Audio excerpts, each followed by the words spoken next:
Deep in the ruins of a shattered moon far beyond the edge of known space, a lone elf woman moved like a whisper through the broken forest. Her name was Lyra, and she had not spoken to another living soul in more than 200 cycles. The trees around her were not like those of her homeworld. They were twisted, black, and sharp, their branches clawing at a sky choked with ash and silence. Her silver hair fell past her shoulders, catching what little light there was from the dying star above. It glowed faintly like mist over a frozen lake. Her eyes were pale green, the color of moss under snow, and they held a sadness older than the ruins she walked among. At her side, coiled in quiet loyalty, was Kale, her dragon. He was not large by dragon standards, no bigger than a ground vehicle used by humans, but his presence filled the air with weight. His scales shimmered like oil on water, shifting between deep violet and midnight blue, depending on how the light touched them.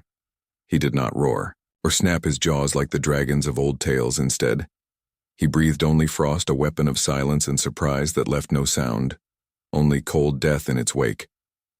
Lyra paused near a crumbling archway half buried in rubble. She placed a hand on the stone. It was warm, which should not have been possible. Nothing here should still hold heat. The moon had been dead for centuries, its core, long cold, its oceans turned to dust. Yet something pulsed beneath her fingers, a faint hum like a heartbeat buried deep. She glanced at Kale, who lifted his head, his slitted eyes narrowing. He sensed it too. The hum was not natural. It was artificial and old. Older than the war that had shattered this place. Older than the fall of the high spires that once reached for the stars. This moon had once been a place of learning, a center of knowledge for a race long gone. Now it was a graveyard, and a warning. Lyra had come here not by choice, but by fate. She was the last of her kind, or so she believed her people. The Scifi had been called to this place long ago by a signal no one else could hear, a song in the void that pulled at their blood and bones. They had answered it, as was their way, for the Scifi believed in duty above all else. They had entered the trial and never returned. Only Lyra had stayed behind, too young to be summoned, too weak to follow. Now she was the only one left, and the weight of that truth pressed on her like stones. She moved on, stepping over cracked tiles that once formed, mosaics of star maps now faded and broken. The air smelled of rust and ozone, a scent that clung to the back of the throat like regret. Suddenly Kale tensed his body, coiling tighter, his tail curling around Lyra's legs protectively. She froze too, her ears catching a sound so faint most would have missed it, a hum, not from the ground but from the sky. She looked up far above through the thin veil of ash and cloud. Something glinted, metal, catching the dim light. It was small, no larger than a seed, but moving fast and steady. It was not falling, it was flying. A ship. Lyra's heart pounded. She had not seen another vessel in decades, not since the last rescue fleet turned back. Empty-handed humans called this region the Silence Belt. Nothing entered and nothing left, or so the story said. Yet here something had come. She pulled her cloak tighter around her shoulders, the fabric woven from moon spider silk, light as air, but strong enough to stop a blade. She did not hide. She had nothing left to fear, but she did not step into the open either. She watched from the shadow of a fallen pillar, her breath slow and steady. The ship descended slowly, its engines humming with a soft blue glow. It was battered, its hull scarred by micrometeorites and old fire, but it held together. It landed in a clearing not far from the ruins, kicking up dust that swirled like ghosts in the low gravity. For a long moment, nothing happened. Then a ramp lowered with a hiss of pressurized air, and 3 figures stepped out. All of them were human, all of them women. The first was tall, with short dark hair and sharp eyes that scanned the ruins like a hunter. She moved with the ease of someone who had spent years in space. Her boots left firm prints in the dust. The second was smaller, rounder, with warm brown skin and hands that looked like they had fixed 1,000 broken things. She carried a tool belt, slung low on her hips, and her eyes were kind even in this place of death. The third was young, barely more than a girl, with freckles across her nose and a datapad clutched to her chest like a shield. She looked around with wide eyes, not with fear but with something close to awe. Watched them silently, her fingers resting on the hilt of the blade. At her side, Kale stayed still, his frost breath held in his chest, ready. The tall one, the leader, stepped forward first. "We mean no harm," she said, her voice clear and calm. "We are on a salvage run. Our sensors picked up energy readings from this moon. We did not expect to find anyone alive." Lyra did not answer. She studied them. Humans were Deathworlders, violent, unpredictable creatures raised on a planet so harsh it killed half its children before they reached adulthood. Their history was written in blood and fire.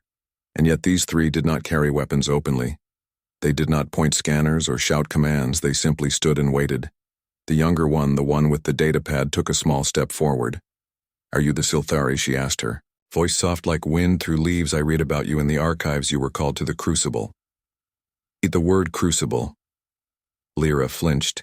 It was a name spoken only in whispers, a trial older than stars that summoned species from across the galaxy. To prove their worth, none who entered ever returned. The galaxy assumed they had failed, but Lyra knew better. She stepped out from the shadows. Slowly, her hands open and empty. "I am Lyra," she said, her voice rough from disuse, "the last of my kind." The three women did not recoil. They did not reach for weapons, instead the round one. The engineer offered a small canteen. "You look thirsty," she said simply. Lyra hesitated, then took it. The water inside was clean and cold. She drank sparingly, then handed it back. "Thank you." The tall one, Cora, as the others called her, later nodded. "We did not come to take anything." She said, "We came because our ship drifted off course. A solar flare knocked out our nav system. We saw the ruins and thought we might find parts to fix the engine." Lyra looked at the ship, then back at them. "You should leave," she said. "The Crucible is not done."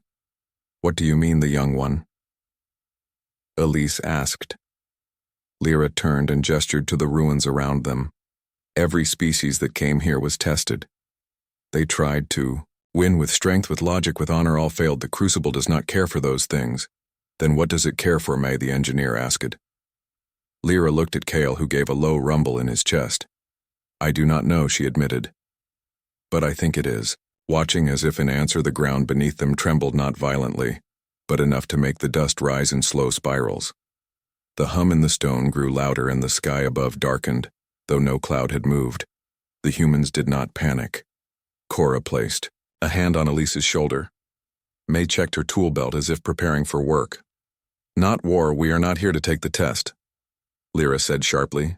"You are not ready." But Cora looked at her, not with fear, but with something else, understanding.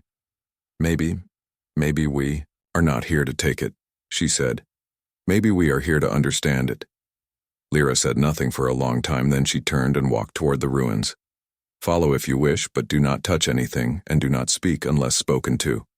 The humans exchanged glances, then fell into step behind her. Kale walked beside Lyra, his frost breath curling in the air like smoke as they moved deeper into the ruins.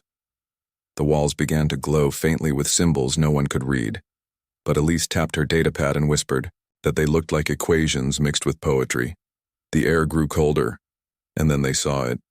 At the center of the ruins stood a great ring of black stone, taller than a tree, and perfectly round, its surface smooth as glass, yet covered in shifting patterns that moved when not looked at directly.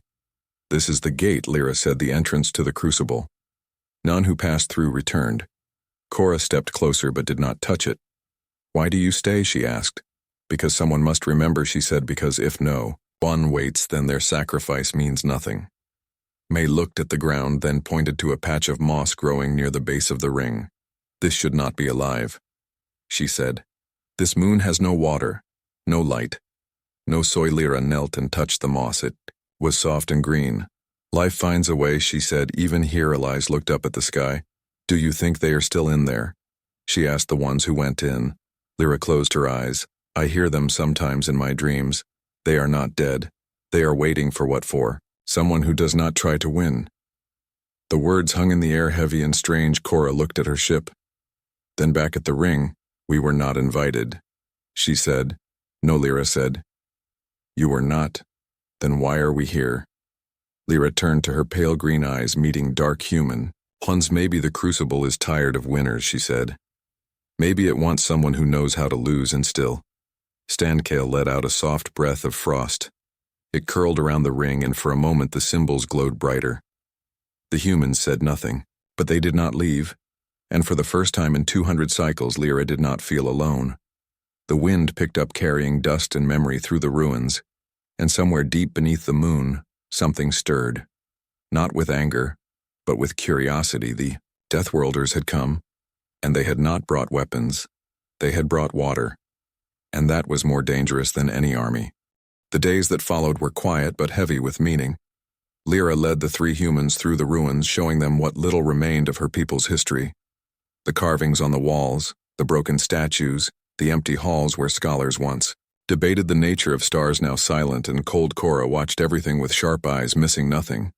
She asked few questions but remembered every detail. May spent her time examining the strange technology embedded in the stone, her fingers tracing circuits that should not exist yet hummed with faint power. Elise read from her datapad, comparing old galactic records to the symbols on the walls. Her voice soft as she tried to piece together a story no one had understood in centuries. Kale stayed, close to Lyra, his presence a silent comfort.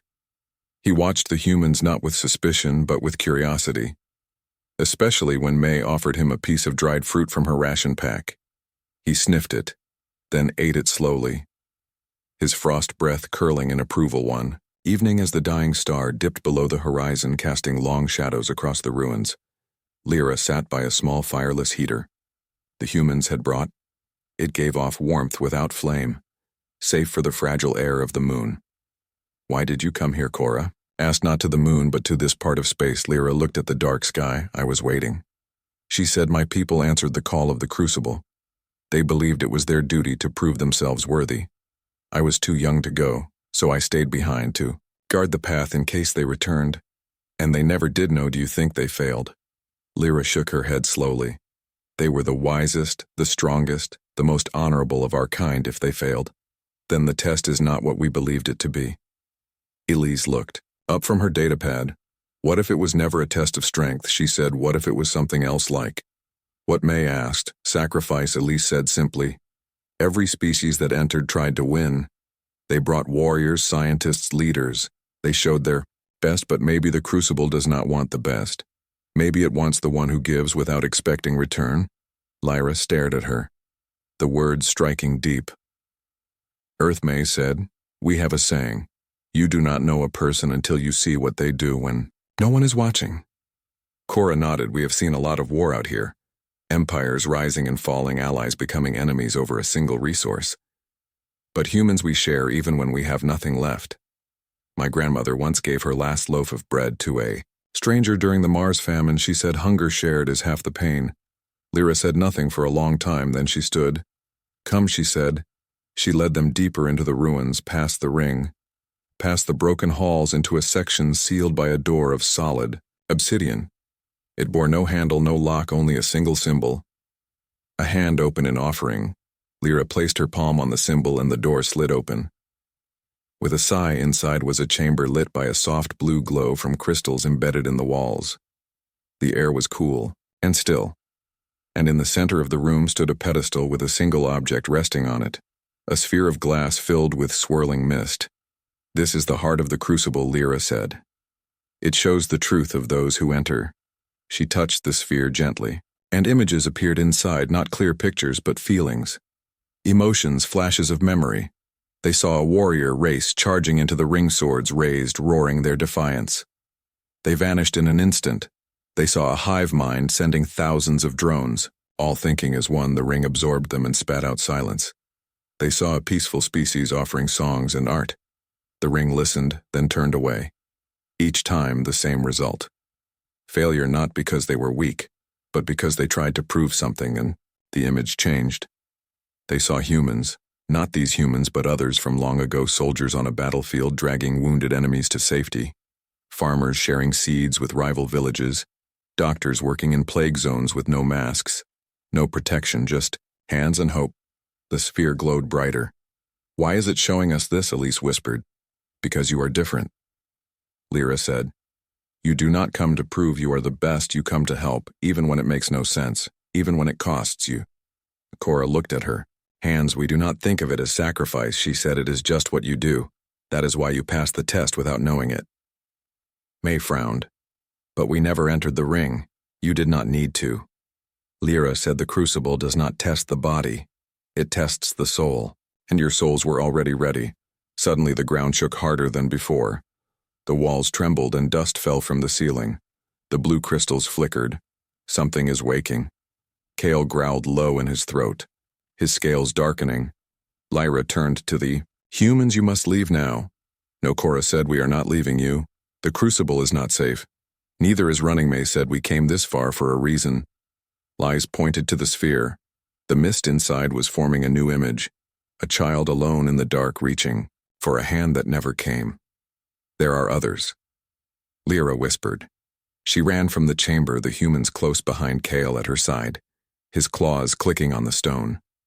They reached a lower level where the walls were lined with smooth pods, each one sealed with a faint green light. Inside each pod was a child elf, children small and still, their faces peaceful in stasis. My people did not all go into the crucible. Lyra said some stayed to protect the young. They built this vault hidden deep below the surface. But the power is failing. The life support will not last another cycle. How many, May asked. 47. Cora looked at the pods, then at their ship. We can help. Our ship has a fusion core. It can be rerouted to power this vault for months, maybe longer. But your ship, we can fix it later, Lyra. Looked at them, disbelief and hope warring in her eyes. Why would you do this? Because they are children, Cora said.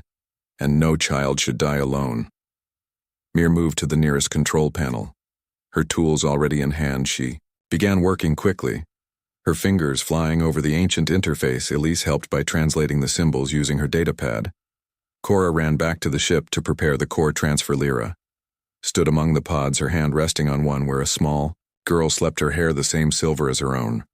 Kale nudged her gently, his frost breath curling around the pods as if trying to keep them cold and safe. As the humans worked, the hum in the walls grew louder, not angry, but urgent, like a heart beating, faster than a voice echoed through the chamber. Not from any speaker, but from the air itself, deep and ancient and weary. You are not supposed to be here. The humans froze. Lyra stepped forward. Who are you? I am the keeper of the trial. The last echo of those. Who built this place? Why did you call my people? To find a species worthy of the next age, and they failed. No, they did not fail. They simply did not understand the question. What was the question? Will you give your life for another, who cannot repay you? Lyra looked at the sleeping children, then at the humans. We would. The voice was silent for a moment. Prove it. Cora stepped forward. We are already doing it. She said, we are giving our ship, our safety, our time to save children. We do not even know. The voice softened. Most species offer grand gestures in the ring. They speak of honor and destiny, but here in the dark with no audience they would turn away. Not us, Me said. Without looking up from her work, Elias added, we read about your trial in school. We thought it was a myth, but even then we wondered why no one ever tried. Kindness is not a strategy, the voice said. It is a risk, as Cora said, and that is why it matters. The chamber lights brightened. The green glow in the pods stabilized. You may stay, the voice said, but the trial is not over. Lyra felt a chill, not from Kale's breath, but from something deeper. What do you mean? The true test begins when the choice is real. Not in theory, but in blood. Before anyone could ask more, the ground shook violently. A section of the wall collapsed, revealing a dark tunnel beyond, and from it came a sound like metal grinding on bone. Something was coming, not a machine, not a beast, but something older, something made to judge. The guardian Lyra drew her blade. Kale spread, his wings frost gathering at his jaws. Cora moved in front of the pods. We are not leaving them. No one said you should, the voice whispered. And in that moment the humans and the elf stood together. Not as strangers, not as different species, but as one. The Deathworlders had not come to win. They had come to protect, and that was enough. The tunnel beyond the collapsed wall breathed cold air, thick with the scent of ozone and old metal.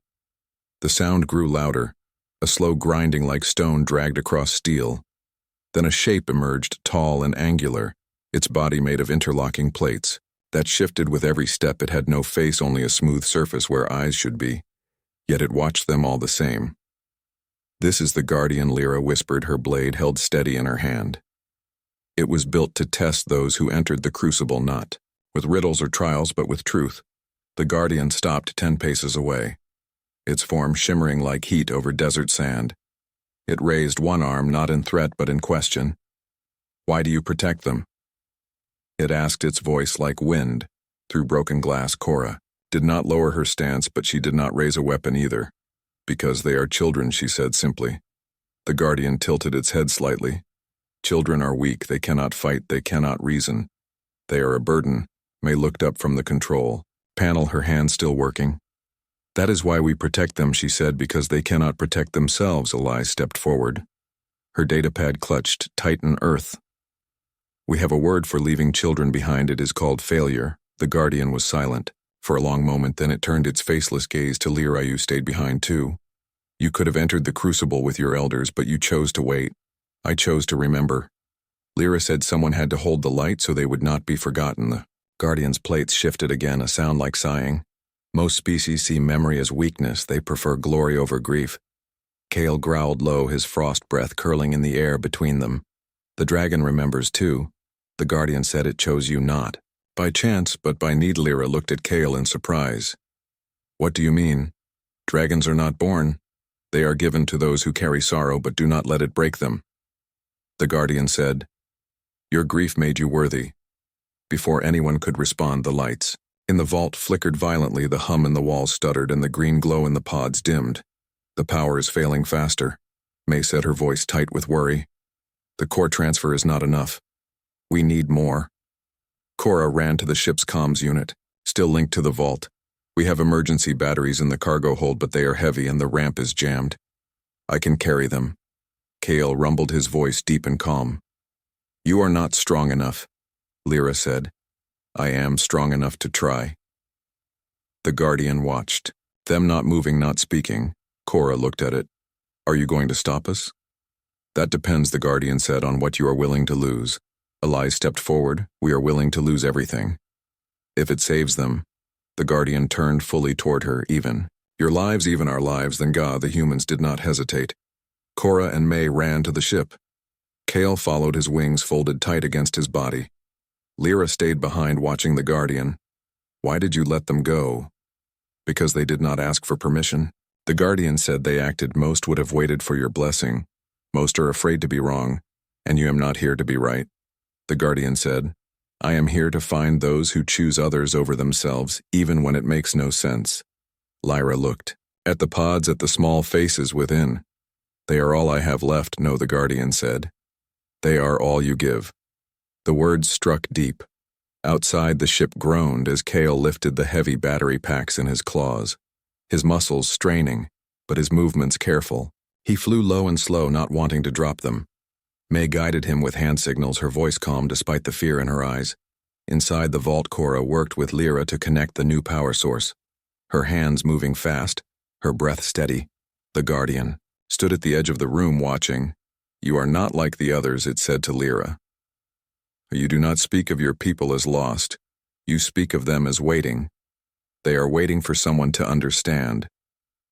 And you think these humans do. I know they do. The power stabilized. The green glow returned stronger than before. One of the pods hissed softly as its seal loosened. A child was waking.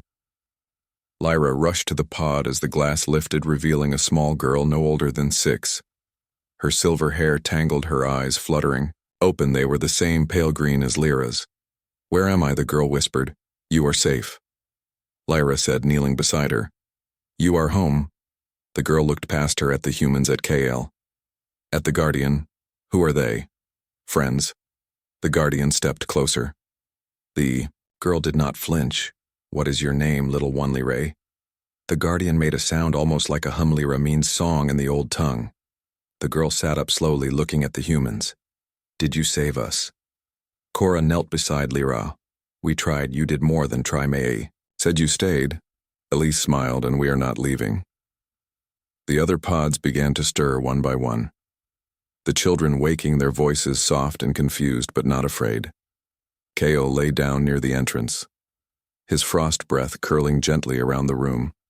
Not to chill, But to calm the Guardian watched them all.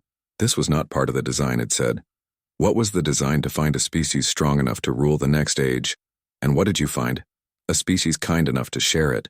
The Guardian's form shimmered again, its plates folding inward until it stood no taller than Korai have watched for 10,000 cycles. I have seen empires rise and fall. I have seen species burn their own worlds for power and call it progress. But these humans, they do not see power as something to take, Lyra said. They see it as something to give. The Guardian looked at the children now gathering around May as she showed them how the tools worked, their small hands reaching out with curiosity. Not fear. I do not understand them.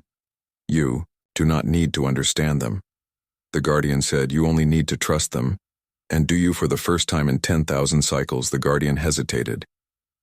Outside, the wind howled through the ruins, but inside the vault there was warmth, not from machines, but from presence, from shared breath, from hands that reached out without asking for returnly. Red tugged at Lyra's sleeve. Will they stay as long as we need them? Lyra said. The girl looked at Cora, who was now helping another child adjust to the light. They smell like rain, she said. Lyra smiled faintly. Yes, they do. Kale let out a soft rumble and the children laughed. The sound bright and new in a place that had known only silence for so long. The Guardian stood at the edge of the room. Its form now still. The trial is not over, it said. But the answer is clear. What is the answer? That strength is not in the fist, but in the open hand. Lyra looked at the humans, at the children, at the dragon who had chosen her long ago. We are all orphans now, she said, but we do not have to be alone. The Guardian bowed its head slightly. No, you do not, and in that moment the vault was no longer a hiding place. It was a beginning. The days that followed were filled with quiet movement and shared work.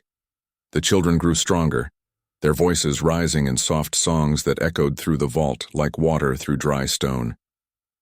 May taught them how to fix broken things using scraps.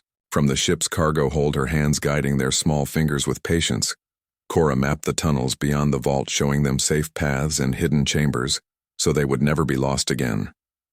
Elise read stories from her datapad tales, of earth oceans and forests and cities that reached for the sky. The children listened, wide-eyed, their imaginations blooming like flowers in spring. Lyra watched them all, her heart heavy and light. At once she had spent centuries waiting for death, but now life had returned, and it was louder than she remembered. Kale stayed near the entrance, his frost breath curling gently around the room, not to chill, but to calm the air. He let the children climb on his back, their laughter ringing as he moved, slowly, careful not to jostle them. The Guardian remained too, its form now smaller, less imposing. It watched, but did not interfere.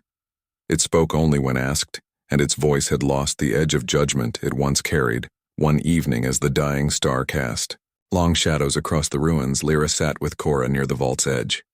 Do you think your people will come looking for you? Cora asked. Lyra shook her head. They believe this place is cursed. They will not return. Then what will you do? I will stay. She said, these children are my people now. Cora looked at the ship. Its ramp lowered, its lights dim. We cannot stay forever. Our oxygen will run out. Our food is low, I know. But you will not be alone. Lyra said. The Guardian has changed. It will protect them. Cora nodded, but her eyes were sad. We came here by accident, but it feels like we were meant to find you. Maybe the Crucible knew. Lyra said, maybe it called us together. The Guardian appeared beside them, its form shimmering softly. I did not call you the Guardian, said the universe did. How? Because it was tired of silence. Lyra looked at the children playing near Kale, their voices soft and bright. What happens now? Now the trial ends, the Guardian said. But a new choice begins. What choice? Whether to keep this place hidden or to share it with the galaxy. Cora frowned. After what happened to your people, the galaxy has changed, the Guardian said. Since the Silthari entered, many species have tried to understand the Crucible, some with fear, some with greed, but none with kindness until now. You think they will listen, not all but some. And that is enough. Elise joined them, her datapad tucked under her arm. I have been thinking the Crucible was never about finding the strongest species. It was about finding the one that could teach the others how to care. The Guardian turned to her. You understand. He read a lot. May came over, wiping her hands on her pants. We can send a message from the ship, a simple one, just coordinates and a single word. Help. Lyra looked at her. Why? Would anyone come for that? Because some are tired of war, May said, because some are ready to learn. The Guardian stepped forward. I will send the message not through normal channels, but through the old network. The one that speaks to the soul. Not the ear. Shall be showing them what you have done. The humans exchanged glances. What do we have to do? Nothing, the Guardian said. You have already done it. That night, the Guardian stood at the center of the vault, its form expanding until it filled the chamber. With soft light, it reached out and touched the sphere on the pedestal, the one that held the memories of the trial. The mist inside swirled faster, forming images not of failure, but of the humans giving water, sharing food, rerouting power to save, children offering kindness with no thought of reward. Then the Guardian sent the vision out not as a broadcast, but as a feeling, a whisper in the minds of every species that had once tried and failed. They saw Cora standing before the pods, ready to fight for children she did not know. They saw May working through the night, her hands steady even when hope was thin. They saw Elise singing to the waking children, her voice soft as starlight. They saw Lyra holding Lyra's hand, her grief turned into care. They saw Kale breathing frost not as a weapon but as a shield, and for the first time in 10,000 cycles, the galaxy felt something other than shame. It felt hope, on a distant world. A warrior queen dropped her sword and wept in a hive mind deep. In the void, a single thought broke free: we were wrong. On a desert planet, a scientist turned from his weapons lab and planted a seed. The message spread, not through words, but through understanding. The Deathworlders had not won the trial. They had healed it. Back in the vault, the children slept peacefully, their dreams no longer filled with darkness but with light.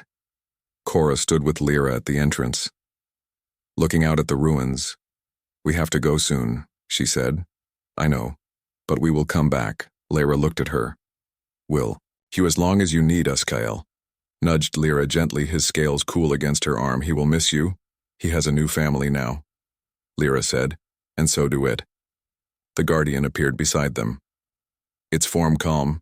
You have passed the true test, not by entering the ring, but by refusing to let others fall. What was the true test? To see if anyone would choose love over victory. And we did. You did. Elise came running up, her face bright. The children want to give you something. She held out a small object woven from wire and moss, a dragon with wings spread and a human figure on its back. For you, she said, for your ship, so you remember. As Cora took it gently, her eyes shining. We will never forget. May joined them, holding a small device. I rigged a comlink. It will stay active. As long as the vault has power, you can reach us any time. Lyra took it and placed it in the folds of her cloak. Thank you. The time came to leave the ramp of the ship, lowered, the engine humming softly. The children stood in a line, their hands clasped, their eyes full of tears but not fearly. Ra ran forward and hugged Cora tightly. Come back soon, she whispered. I will. Kyle bowed his head low, a sign of deep respect among his kind. The Guardian stood apart, its form still and quiet. You have given the galaxy a second chance, it said. No, Lyra said, you gave us the chance, we just took it. The ship lifted slowly, Kale's frost breath curling around it like a farewell as it rose above the ruins. The dying star broke through the ash for just a moment, casting golden light over the broken moon. Below, the children held hands. Lyra stood tall. The Guardian watched, and for the first time in centuries, the ruins were not a tomb. They were a home, and far above in the ship, Cora held the woven dragon in her hand. May checked the new comlink. Elise looked out the window and smiled. They had not come to win. They had come to help, and in doing so, they had changed everything. The Deathworlders simply smiled, and the stars listened. Weeks passed, and the broken moon was no longer broken. Not in spirit, at least. Where once there had been silence, now there was laughter. Where once there had been dust, now there were gardens, small patches of earth brought from human supply crates, planted with seeds that should not have grown but did. Because someone believed they could. Lyra stood on a newly built platform overlooking the rebuilt station that now orbited the moon. It was not large, but it was alive, filled with voices from many worlds. The children played below their silver hair, catching the light of the sun that had returned after centuries of ash and shadow. Kale lay nearby, his great body coiled in the sun, his scales shimmering with health he no longer breathed. Frost unless asked, and even then it was gentle a mist to cool the air on hot days.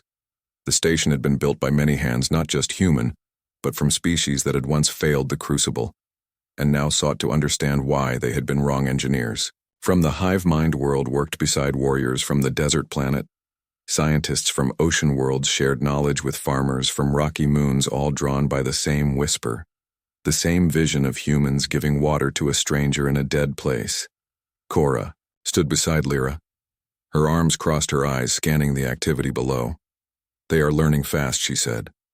Lyra nodded. "They have good teachers." Mir walked up carrying a tray of food, simple bread and fruit shared among all. No one ate alone anymore. Elise followed behind her, holding a group of children who listened as she told them stories not of war, but of planting trees and building bridges. The Guardian stood at the edge of the platform, its form now calm and steady. No longer a judge, but a guide. "The galaxy is changing," it said. "Because they saw us," Lyra said. "No," the Guardian said, "because they saw themselves through." "You, what do you mean?" "They saw what they could have been if they had chosen kindness over conquest." Cora looked at the sky where ships from a dozen worlds waited not to fight but to learn. "We never meant to start this." "You were not meant to start it," the Guardian said. "You were meant to show the way down below." A young warrior from a proud race knelt beside Lyra, showing her how to shape metal into tools, not weapons. The child watched with wide eyes, then tried it herself. Her small hands clumsy but determined. Mir taught elf engineers how to weld, not with force but with care. Her laughter ringing as sparks flew. Elise sat under a makeshift canopy reading from a book made of real paper, a gift from Earth. The children gathered around her, their voices rising in song as she turned each page. Lyra felt something she had not felt in centuries. Peace, not the peace of emptiness, but the peace of belonging. Kale lifted his head and let out a soft rumble. The sound not of warning, but of contentment. The elders of the gathered species asked to speak with the humans. They came not in armor, but in simple robes. Their faces opened, their eyes curious. "How did you pass the test?" they asked Cora. "We did not try to win," she said. "We just tried to help." They did not understand at first, but then they saw the children playing with those who once would have been enemies. They saw Mir sharing tools with a being made of crystal. They saw Elise teaching a warrior how to braid hair. And slowly they understood. The real test had never been about survival. It had always been about love. The station grew day by day. More ships arrived, not with weapons, but with gifts, seeds, tools, books, songs. The Silthari children learned new languages and taught their own, their voices rising in harmony with those of other worlds. Lyra walked among them, no longer the last of her kind, but the first of a new kind. One evening, as the sun set, painting the sky in colors no one had seen in centuries, Lyra stood with Cora, May, and Elise on the observation deck. "Do you think Earth knows what happened here?" Cora asked. "Maybe not yet," May said. "But they will." Elise looked out at the stars. "They will feel it first in their dreams." Lyra placed a hand on the railing, her fingers brushing the metal still warm from the sun. "My people believed the crucible was a test of worth. And what do you believe now?" "That it was a mirror." The Guardian appeared, beside them, its form glowing softly. "You showed the galaxy its own heart, and it was not as dark as we thought." Lyra said. "No," the Guardian said. "It was just waiting for someone to light it." Kale joined them, his head resting gently on Lyra's shoulder. "Are not going back to Earth, not yet," Cora said. "No," Lyra said, "you are needed here." "For how long?" "As long as it takes," Mir smiled. "Good, I was getting tired of flying." They all laughed, the sound carrying into the night. Below, the station hummed with life, not the hum of machines, but of voices, of shared meals, of hands reaching out not to take but to give. The Deathworlders had come feared and misunderstood, and they had stayed not as conquerors but as friends. And in doing so, they had healed a galaxy broken by pride. The children slept that night under open windows, the stars watching over them. Not as distant lights, but as witnesses to a new beginning. And far away on 1,000 worlds, beings looked up and smiled. Not because they had won, but because they had learned how to care the end.